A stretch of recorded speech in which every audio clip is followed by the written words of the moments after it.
So today we're going to be doing a little Q&A with me and Chase Gravitz. If you don't know who I am, I'm Dylan Johnson. I competed at IPF Worlds, sub-junior. I came out world champion. This previous meet that I did, I set the best GL points of all time. And then, yeah, that's pretty much me. Chase, if you want to introduce yourself. Yeah, I'm Chase Gravitz. Second at IPF Worlds. I have the fourth highest GL for sub-junior. No, that's about it. So we're doing a little Q&A. I asked you guys on Instagram to ask questions for us, and we're going to obviously go through them. The Aaron Lifts says, what were your guys' first SBDs and at what body weight? So I'm guessing he means total. Like first meet? First meet, I'm assuming he means first meet. My first meet, it was in May of 2022 at the Strength Factor here in OKC, and I squatted 486 at the time at 14. I weighed in at like 173. It's on open powerlifting, so someone can fact check that. I think I was 173. I squatted 486 at 14. I benched 292. I think that meet, I missed my opener because I missed the down command. I think everyone does that their first meet. And then on my third, I went to like 308. That shit like crushed me. And then I deadlifted 486. And USPA at the time, they allow you to take a fourth attempt. And I took a fourth attempt, and I went for 500, and I locked it out, but it slipped out of my hand right at the top. But I basically counted that as a good PR. Yours was what, NASA? The NASA Federation? Yeah. You have to go way back. Yeah. So my first meet, it was in 2022. I don't know what month, but it was actually an AAU meet, so it's not on open powerlifting, unfortunately. But I totaled exactly 1,000. I was 14 at the time. I weighed in at like 160 body weight. I believe I squatted like 425, bench 215, and deadlifted like 420. No, that's not right. I squatted like 360, bench 215, and deadlifted like 420 or 425 to give me exactly 1,000. Dude, I was way stronger than you. I know, bro. Now I'm stronger than you. No, you're not. He's lying. My rate of progression is way faster. His best total is 830, and mine's 835 in competition. And he's like, "Well, my training total is so much higher than yours," and he pulls the straps. All right. By the way, I'm gonna cut anything out that like you win the argument in any way. I'm cutting that out. So, all right. Zayden5861 says, "What are your guys' goal for 2026 SBD wise?" 2026, so that's even after Worlds. My kind of plans calendar for me this year is obviously 2026. As of January 1st, I'll be a junior. Doing age division in Corpus Christi, Texas in May. I think it's like late May or something like that. It usually is. There, it just depends. Jaden Lowe is a really good 83 that is a junior as well. And I don't know if he's doing open nats or age division. So if he does open, then we'll have the total that we'll have to beat. Beat that or not, the alternative spot that they give out to, like, I don't know if they do it by GL points or what. Either way, I'm most likely going to be going to Worlds if I don't get injured or something happens. So at Nationals, we don't have an exact plan for that because I don't know if I know I'm going to get if I know I'm going to get the alternative spot, I might not go fully all out and then save that for obviously Junior Worlds because USA lifters, the turnaround from Nationals to World is like very short. So I don't know. We might try to go in there and just put up a really mean total to get us that alternative spot, but maybe not go all out. And then for Worlds, the goal there is just to win. Win whoever's there at the time, Jaden Lowe. Whoever's there at Junior Worlds, just win. That is going to be the goal. After Worlds, so I'll probably do a meet towards the end of the 2026. Hopefully, like I do every year, December, like right before the end of the year.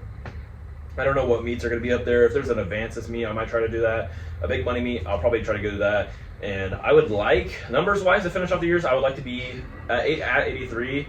I would like to be at like that 880, 890 range, hopefully, at 83. And then 2027, I might be 93. But Chase said 2020s. What did I say? 2027. Yeah. 2027, I'll try to be maybe 93. I might stay. I don't know. And then Chase.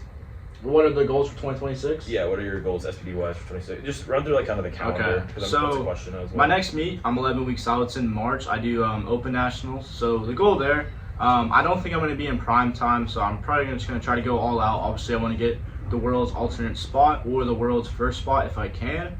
I don't want to speak on numbers too much because I just don't want to get in my head about it, but I do think I can put up at least 900 kg just based off how my training is going. Then after that, obviously if I get the opportunity to go to Worlds, I'm going to try to go to Worlds and put up the best total I can.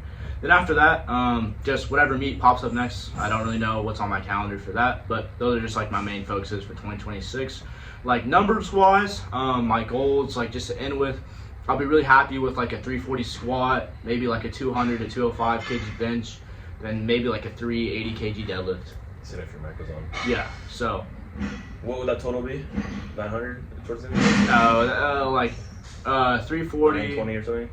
It'd be like 930 something. 930? Yeah. That's probably where the open will be at the time. Yeah. Someone said, what is your workout splits in a week? It's classified. You want to classify that, or you say it? I'll say mine. Just don't say what day's primary, what day's what. You have to pay for those things. Monday, I bench. It's a bench day for me, and then like upper body accessories. Tuesday is my primary. It's my primary deadlift and my secondary squat day with some accessories as well, obviously. Wednesday, another bench session. Thursday's bench. I have accessories on the day. I'm not going to say everything though, every little detail. Friday is my primary squat day, and I just have primary squat and lower body accessories. And then Saturday is my secondary deadlift and primary bench. We've moved to 6 days a week. For the longest time, I was just Monday, Tuesday, Thursday, Friday, Saturday, and then I rested Thursday and Sunday.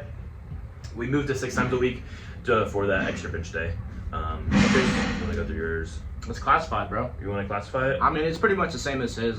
We train together pretty much. He pretty much copies me and everything I do, and just that's just how he is.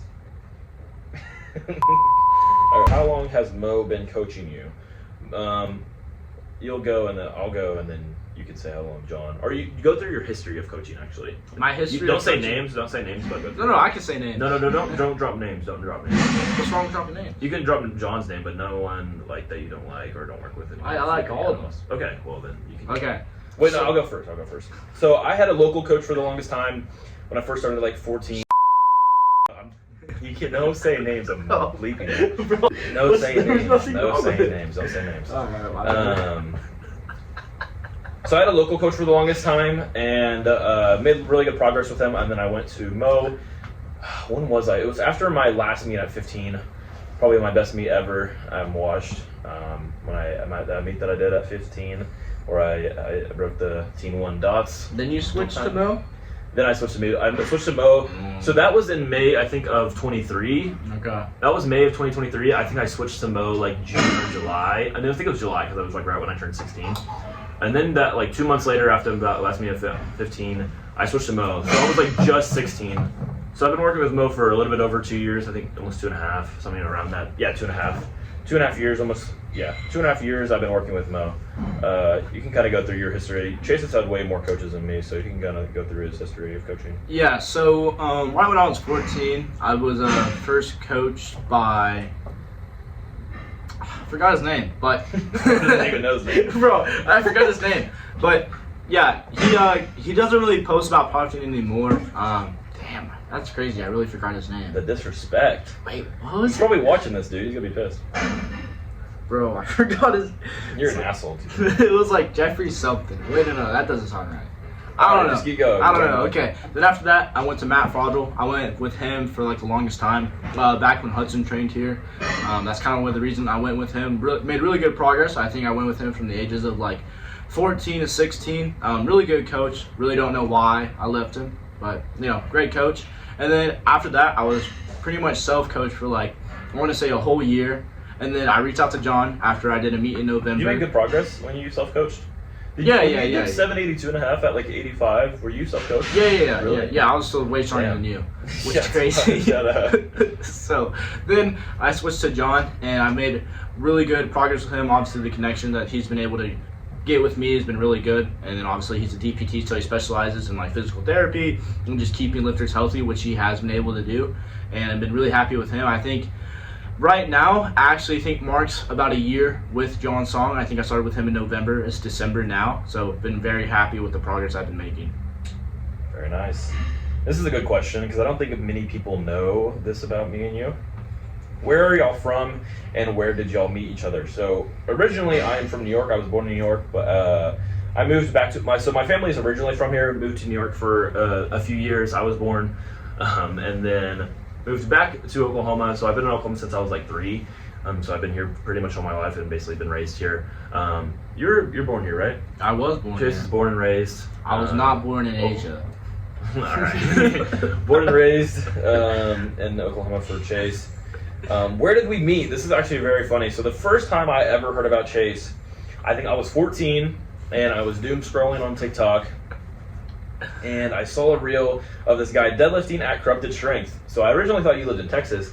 And funny enough, our like the schools that we went to growing up, like our public schools that we went to, are probably like 20 minutes away from each other. They're both in the same region of Oklahoma. Same school district. No, Deer Creek's not. Well, I'm doxing my school, my public school. They're the same school district. I don't go there anymore. No, it's not Edmond. It's Deer Creek. It's a separate district. But it's basically where he's from and where I'm from. Our school districts are basically the same district. Not really. Both North OKC. And we're just doxed both of us, but it's fine. What was the original question? And where do you? Oh, so yeah, I was doom scrolling on TikTok, and I saw Chase deadlifting at Corrupted, and well, I was tagged in the video, and I looked at it, and it was like Chase was talking shit and was like, "At Dylan Johnson, I'm gonna take all your records," and I was like, "Who is this like Korean?" I thought he was Mexican. I thought I was like, "Who is this Mexican guy like saying this?" And he wasn't that strong at the time, so I was like, "What is he talking about?" You were deadlifting like 210, and I was like, "This guy has a good deadlift." And then I saw your bench and squat, and I was like, "Oh, I'm chilling." And he was talking shit, and I was like, and then I found out, I started following him for a little bit. I think I saw some of his posts, and then I realized that he was from Oklahoma. Were you training here when you first started lifting? No, you were training at Keep Fit, right? Yeah. And funny enough, the first time we ever met was probably like a year and a half after that. Right? It was probably like a year and a half after that. No. I met you when I was still 14 when I met you, I think. Wait, what are you saying? When we met at Keep Fit. Yeah. No. That was like after I originally saw him on social media. I saw you like probably like 8 months after that. No, it's way quicker. Really? Okay, Okay, let me go. Okay. Because I'll explain it. Well, I think I have something that you don't know. But no. You Okay, I'll go and then you'll add on. Okay. So I got like this little job for like probably 2 months at this gym called Keep Fit. It's sadly not a gym anymore. It was actually a sick gym. Chase originally trained there. You posted some clips of you training there, so you probably see it on Yeah. page. It's like an old style kind of gym that's been there since the dawn of time, probably. Very nice gym. It was like a warehouse setup. Yeah. And Chase trained there, and I didn't know he trained there actually at the time. And I got a job there. I don't know what I was doing. I only worked there for like 2 months. It was like my first job. And then I don't even know how I got the job. Their age to like requirement to be. Yeah. The local coach that I was with also like worked there or was like a personal trainer there. That's how I got the job. Anyway, during my shift, I went to go like clean. I was going to like the weightlifting area. You were putting up my weight? No, hell no.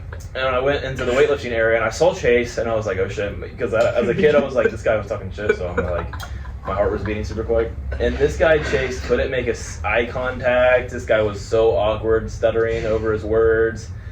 And I was like, yo, what's up, man? And I handled it like a professional, and Chase, was like shaking in his boots. But that's pretty much originally how we met.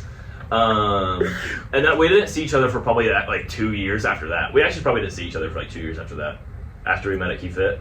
That was probably the one time we saw each other. I saw you at Keep Fit whenever like I skated. Yeah, but I'm saying like 2 years. We didn't, because then we started training together at Blackwall for a little bit. But that was the first time we met after that long ass time. So we were like 14, and then we followed each other and also kept up on social media, obviously. And then the gym that I used to go to, Chase went there originally right when they first opened. And the day I got my membership was the day he canceled his membership. No, it wasn't. We didn't talk about it or anything. But I texted him. I was like, "Yo, I just got my Blackwall membership." He's like, "Bro, I literally canceled it earlier today." It was like in anime, like how there's like two parallels and like they never meet. That was actually me and you for the longest time. Isn't that crazy? That is pretty crazy. And literally the same day, I texted you that day when I was getting my membership. Yeah, I remember. And then, so we both trained at different gyms for like even probably another little bit over, maybe a little bit before a year. I was training at that gym. Chase goes back to that gym with obviously Tanner, our good friend that lives here as well. And then we all started training at Blackwell together for a while. Chase went back to here where we train now at Brewhouse, Barbell, and OKC. And then I left the gym that I was at, and now I'm here at Brewhouse. And I've been here for a little bit over a year now. So we've been training together for probably the past 2 years, maybe a little bit over. Probably 2 years. Yeah. What was that thing you said you were gonna add? So kind of what Dylan was saying. Like I remember like training at Crump Strength. I tagged him like call me, 60 minutes. 60 minutes. I know that's Okay, okay. good. Okay, but anyways, so the gym I saw him at Key Fit. The first time I saw him like probably about a month before I ever interacted with him, because that's the gym I used to go to all the time. And I saw bro with like his SBD, his belt on, walk into the bathroom with his phone in his hand. Bro, I remember that. And he was like waddling to the bathroom. And I was like, wait, I think I know that guy, but like I didn't want to go up to him. I didn't really care at the time, was way stronger than him, like way more. Really lying. And my fault. And the part about me stuttering is not true at all. That I think was actually him, but that's okay, Was that it? Uh, Question. Danny says, you versus Chase in an arm wrestling match. Who's winning? so I'll go ahead and answer this. Dylan's too scared to arm wrestle anybody. We're gonna go right now. Ready? 3, 2, 1. Someone says, how tall are both of you go? I am 5'9", the superior height in America. Chase is like 5'5". I am approximately an inch taller than Chase, so that automatically makes me superior. And for anyone that doesn't believe I'm 5'9", I promise you I'm 5'9". I know I look short on camera, but I'm actually 5'9". Aaron, I don't know why it has 4 A's, says, how long have you been training for? I have been training for since I started actually weight training. I wrestled and played football growing up, so I was kind of in the weight room off and on. There were like summer workouts even when I was a kid. I worked out in my room like every now and then, like doing push-ups and just stuff. But I built a good foundation. I was always strong as a kid, just through playing sports, wrestling and football, obviously. I mean, those are pretty much the two main sports for like, kind of the muscular guys that you see. And then, and then quarantine came around and I was like 12. I know probably people are probably listening to this feeling like, oh, I'm carrying that. But during quarantine, I was 12. And I went to the gym like very kind of like spontaneous, maybe like February, right? So right before like shutdown. Shutdown was like what? Like I think the month after that.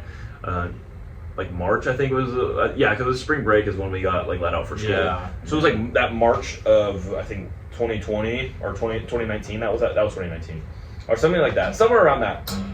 I started lifting every now and then at the YMCA, and I was getting really strong. And then quarantine hit, and I had my mom.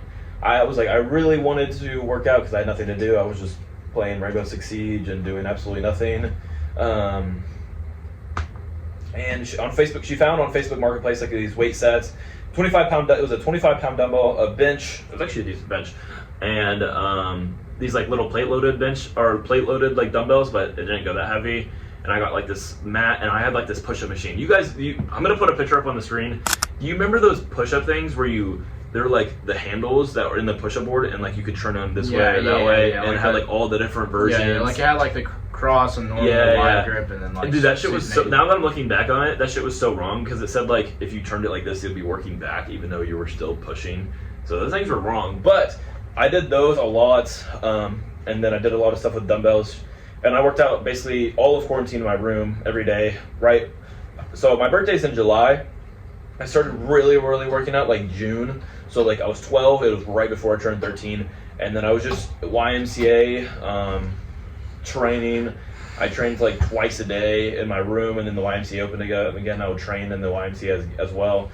I was just training spontaneous, doing whatever. Funny enough, actually, when I first started going to the gym consistently, when I got out of my room, I think I was doing like PPL split, like basic split. Yeah. When I started going back to the YMCA, I hit legs, I think every day for like 4 months. Maybe that's why my squat is so big, because when I just trained legs, like only. I did leg extension and did like 3x80s. So how was your deadlift so buns? I didn't start deadlifting until I was 14. Oh, okay. But I squat and benched from like obviously growing up, and when I was lifting, I just did squat and bench only. And then right when I started prep for my first meet in May 2022, when I was 14, I started deadlifting. So that is Dylan Johnson's lore on kind of how he started. Chase, if you want to. What was the question? You were yapping for too long. I was kind of yapping. This is going to be really long. It was like, how long you been training for? How long have you been training for? Correct. What are we at? 23. All right, we'll try to make it under 30. Okay, so I started powerlifting, or I should say I started lifting when I was 14. I'm 18 now, so probably around like pretty close to 4 years now, if not 4 years. But you know, growing up, I didn't play football. Like I played flag football. I didn't do anything like that. I did do motocross for the better part of my life. What is motocross? You have to explain that. So it's basically like, you know, you're on a dirt bike and you have jumps and then you're going against people. So I think most people relatively know what motocross is. I'm But just an idiot, maybe.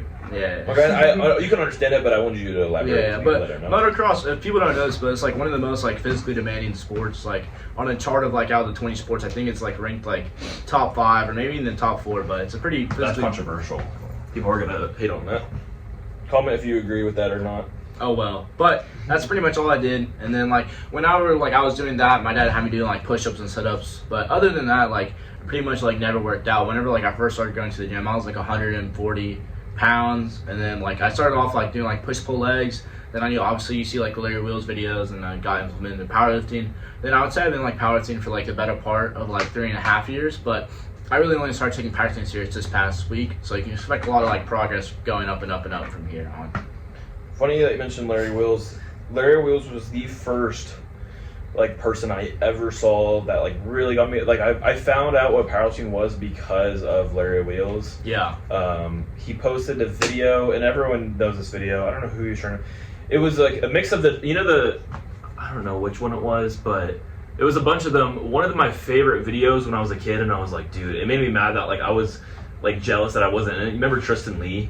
Yeah. When he was like 15 or 16 and he trained at Zoo Culture with Bradley Martin, Larry Wheels. That was like my favorite video when I was like first started getting into the gym. And I was like, dude, I'm literally stronger than Tristan Lee. He's only doing a 50 dumbbell. I got so mad at that His video. body weight, bro.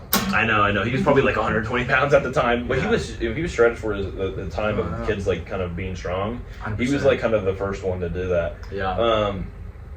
Larry Wheels, Indio Champ, and Black Tom Cruise, rest in peace, were like those three, like their OG videos back in like 2019, 2020, were like the first videos I really started seeing of like powerlifting and just lifting in general. Funny enough, like the second video I ever watched, this was like 2020. And when I really started finding out like USAPL was actually, people think it was like Russ, like that's like the pretty basic answer because Russ was like has been popular for a while.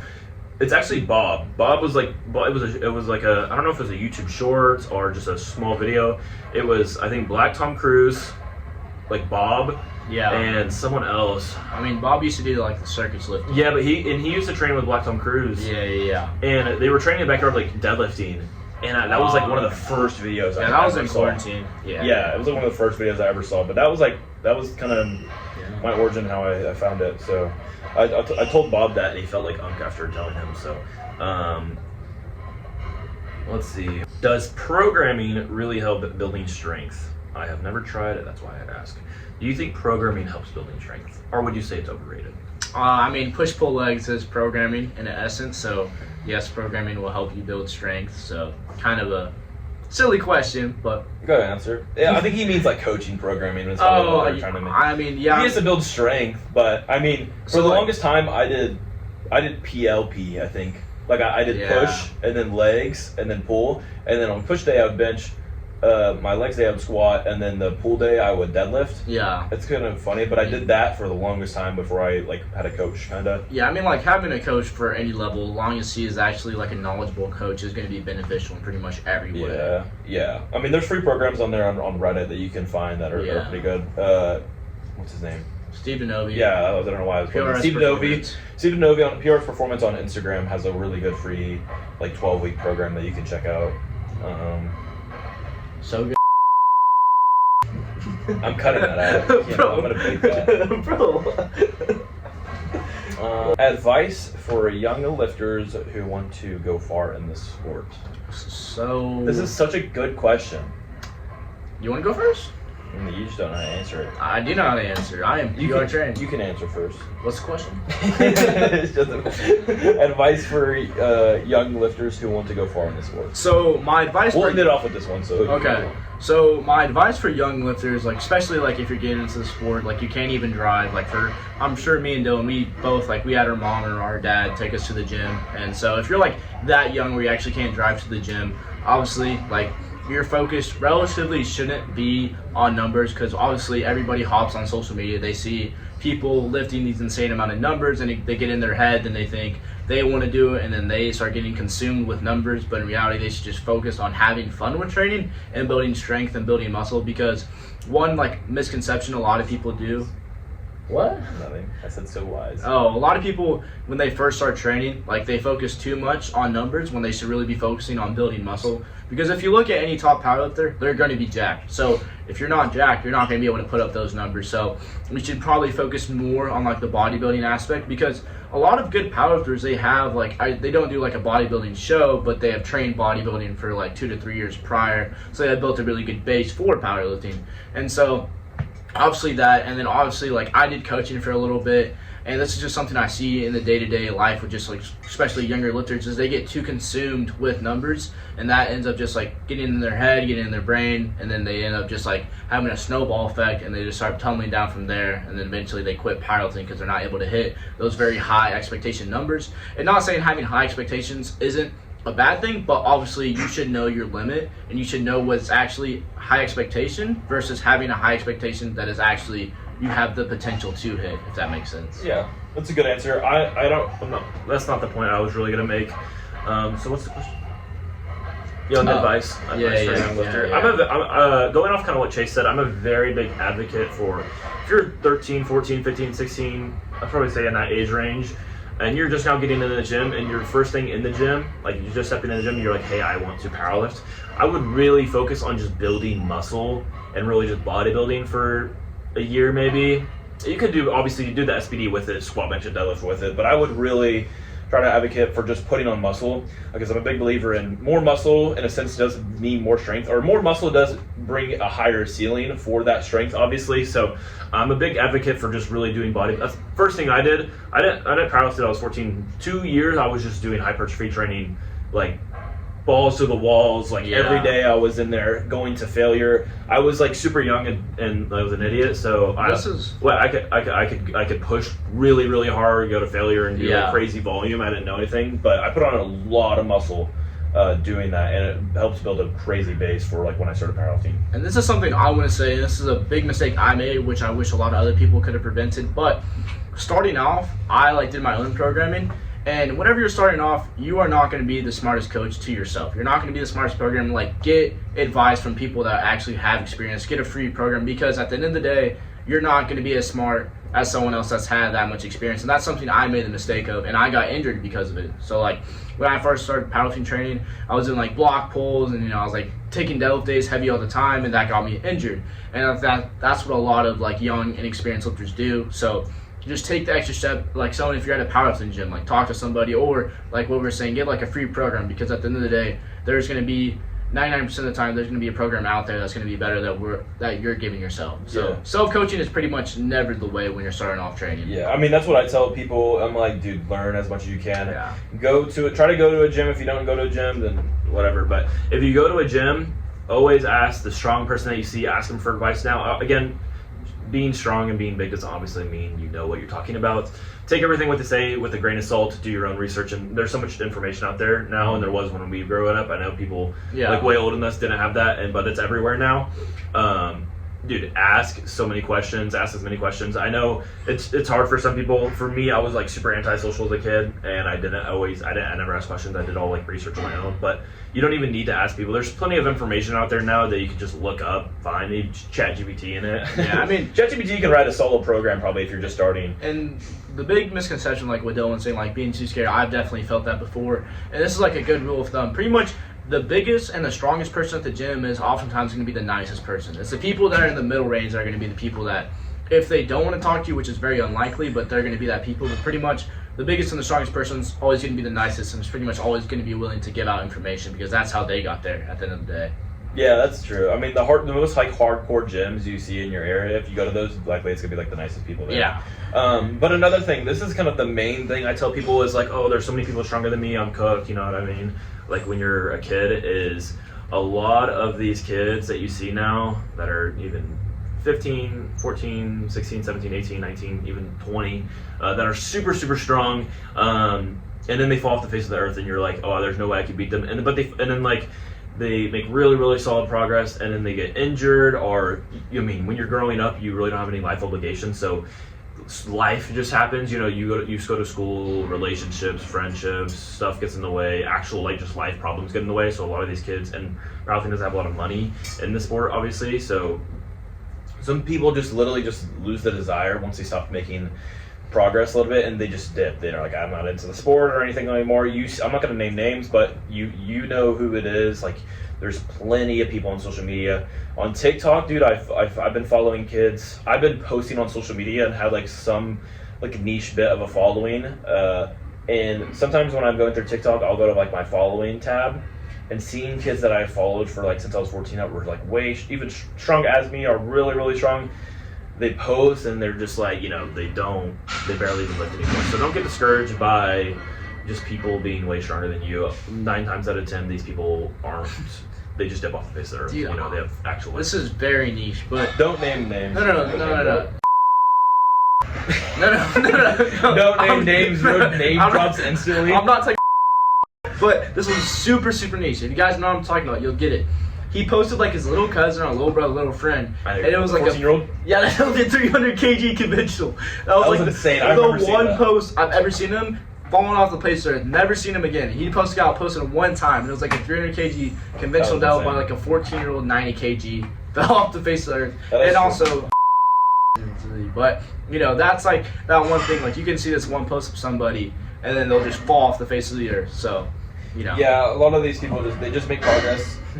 People don't understand how, like, especially out of young, people don't understand how, like, just being genetically gifted. And obviously me and Chase are very genetically gifted, obviously, but that's not what I'm saying. I'm not saying that we're not. But you'd be surprised how far, yes, they obviously work hard, but some of them do the bare minimum, and they're one of the best, if not the best. You'd be very surprised on, I don't know if I'm going to put this in, but you'd be very surprised on the amount of people that can just get to a place just from being very, very gifted and get away with it. But that obviously catches up to everyone, and that won't last forever. Yeah, for sure. Like, if you end up All right, we're gonna cut it. We're gonna be redundant. All right, that was the Q&A. I think we're at like 30 minutes. I'm gonna cut some of this up and probably try and post this tomorrow, as today is Wednesday. Merry Christmas to everyone watching this on Christmas, and happy holidays if you don't celebrate Christmas. Yeah, I'm getting the camera very soon, so I'm gonna start trying to post YouTube videos just of training and stuff like that. I just wanted to do this just for fun. follow me on social media. Our social medias. If this is your first time, _Dylan Johnson on Instagram. Chase is just Chase Gravit on Instagram, right? Yeah, it's Chase Gravit _. So Chase Gravit _ on Instagram. Follow us on there. If you guys want to see more videos like this, we're gonna do Q&As. When I get a camera, there's podcast equipment in here in the office and the gym. So when I get a camera, I'm gonna try to do a podcast maybe once a month. Really focus on like YouTube and training and stuff out there. Yeah. But every once in a while, do a podcast with like me, Chase, and Tanner or something like that. We'll run it, and I'll just post it here on my regular page. But if you guys want to see YouTube videos, comment and like, because I don't want to do something and then people just view it and like they don't actually care for it. So to show me that you actually care, try to like the video, share it, and comment. Support the algorithm and whatnot. Is there anything I'm missing? yeah, one thing we're missing is like at the end of the year, like we both know I'm a stronger powerlifter. Chase is just yapping, but yeah, that's it. Yeah, comment and everything, and peace. Oh, What? thank you, Brewhouse Barbell, for letting us use this room. We didn't even ask permission. All right, see ya. No, we didn't permission. We have